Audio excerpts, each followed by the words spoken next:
Hello friends, welcome to my channel Sushant. Today we are at the next topic of our course, which is the fourth topic, and it's attacking the castled king. We are going to look at some positions today.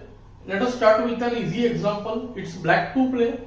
When we do these positions, our objective would be to find moves, look at the number of attackers over the king and try to understand why the attack was successful. So we are going to find the moves and also use them in our next moves.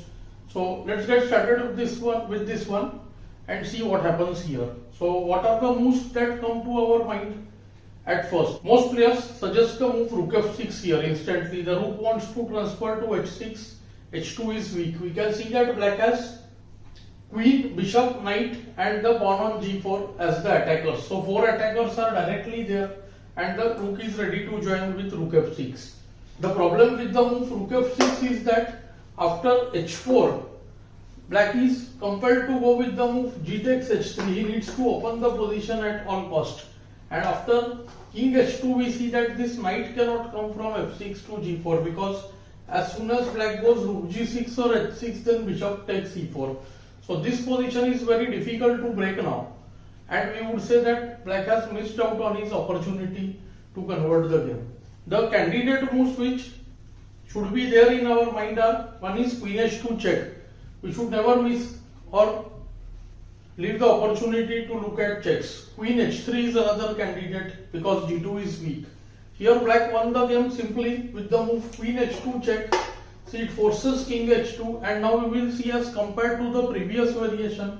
Now comes the move rook f6 and it's evident that nothing much is there because after bishop takes e4 there is just rook h6 kg1 and rook h1 mate.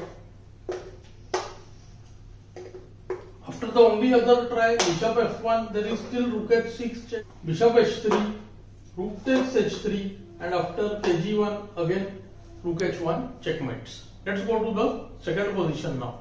So now we have the second position which is white to play. Let us see how many attackers are there. If we look at the position, we will realize the queen, the bishop on f6, the pawn on h5 and either the knight on f3 or the rook on d1 can be considered as attackers because knight can go to g5 instantly. Also the rook can join h5 now or after the move h takes g6. Very few candidate moves are there. We can see there is one hg which is the most obvious move. There are no checks in this position directly. Other is the move bishop e7 to which after qe7 there is no forced win. Move hg is very obvious, but what happens is after hg, fg, if we try to do rook h1 then black will have the move h5. So white needs to have a complete calculation before playing the move hg. Otherwise far better could be the move direct rook h1 trying to threaten hg, which also happens to be a good move in this position. Only thing is that after bishop f6, ef6 things might get prolonged. To note that king is on c1 not on b1. In the game white looked at the move h takes g6 after which fg forced because hg allows queen h8 check. And after the move fg6, the moves which many players miss is the move queen h7. Many look at the move knight g5 and rook h1 but fail to see the move qh7. There is a small calculation over there. After qh7, kh7, knight g5, king g8, we see that there is rook h1. Black has the move bishop f6 which defends the position. So white won the game after hg, fg with the move qh7 check, kh7, not ng5 here but directly rook h1 check, forcing kg8 and now see mate in 2 follows after rook h8 check, king f7, knight g5. The problem with this position, although not very difficult, most players reject this line after looking at qh7. Many see only the move knight g5 and not the move rook h1. So these positions are good especially for around 1000 rated players. They generally tend to miss these kind of tactics. Let's go to the next position now. Let's look at the third case here. Again it's white's move, white to play and win. We can see all the white pieces are attacking near the black king. Two bishops, queen and the rook are eyeing towards the black king. Black has some defenders, the bishop on g7 and knight on f6. Position looks bit tricky because the thing is right now the queen is attacked. Queen doesn't have the nearby squares. h5 and g4 are guarded by the knight on f6. And the problem is that if white moves the queen away, then the attack will be much slowed down, because let's say qd4, maybe black will have the move knight e8. The bishops would be traded and black will get time to provide a better defense. What many people miss here is that it's not necessary always to protect the queen. We can look at other strong moves as well. There are two such moves here. One is rook g5. When after hg, queen g5, that can be considered, but that is also insufficient. Just the knight can move to e8 as we discussed just now. And other is the move bishop takes f6. See, removing a very important defender, the knight on f6, and the small point is after gh, there will be rook g7 check. So what we should do is, whenever we sacrifice any material, be it a piece or the queen, we should at least look a little more, maybe 3 plies from there. So after giving gh, my move is rook g7, then what opponent plays and then my move. So my move, his opponent's move, and then one more time my move, which is called 3 plies. That is our second move from there. So after bishop f6, gh, rook g7, king f8, here we should look to find moves for white, and white has two good moves in that position. So this position is actually easily winning, but if we only find the move bf6.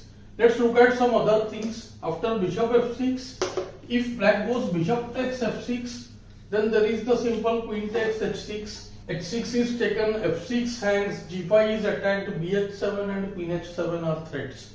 So hardly there is anything for black. After the move bg7, there is just rook g5, and the position is just losing. Two pawns are just taken, plus the king will be attacked. No doubt black went with the move gh, but now if we calculate little bit, we will see that after rook g7, king h8 is not possible. Just the move rook g5, mates on the spot, or else there is the pattern also, rook h7, double check, kg8 and rook h8 mates as well. So black went king f8, and here he was surprised with the move rook h7. Simple and effective. It must be noted that the move bh7 is also good enough. After rook h7, only attempt would be qg4, try to block with the queen if rook h8, but then hg, king e8, and now instead of playing rook h8 and winning more material, white should just play the move bishop f5. These kind of moves are little difficult to spot, but it's game over. Next move will be rook h8 and a postmate. Here there are two mind blocks in this position. Basically we should look at the move bf6 and then the move either rook h7 or bh7. Then the position would be easy to solve. Let's look at a more complicated case now. Let's look at the last position here. It is white to play.